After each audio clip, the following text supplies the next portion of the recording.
নির্বাচনের পর বাংলাদেশের সম্ভাবনা নতুন দুয়ার খুলেছে এমন মন্তব্য করে বাণিজ্য বিনিয়োগ ও অর্থনৈতিক অংশীদারিত্ব আরো গভীর করার কথা জানিয়েছে ইউরোপীয় ইউনিয়ন।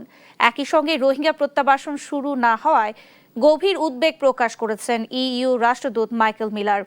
মঙ্গলবার সকালে ঢাকা বিশ্ববিদ্যালয়ে সিজিএস আয়োজিত মিট দ্য অ্যাম্বাসেডর অনুষ্ঠানে বাংলাদেশের সঙ্গে ইইউর ভবিষ্যৎ সম্পর্কে নানা দিক তুলে ধরেন তিনি। বলেন, শুধু অনুদান নির্ভর সহযোগিতা নয়, যৌথ অর্থায়ন, বেসরকারি খাতে বিনিয়োগ এবং চট্টগ্রাম বন্দরের সহযোগিতার মাধ্যমে বাংলাদেশের অর্থনীতিকে আরও বহুমুখী করতে চায় ইইউ। এ সময় রোহিঙ্গা সংকট সমাধানে বাংলাদেশের পাশে থাকার কথাও পুনর্ব্যক্ত করেন মাইকেল মিলার।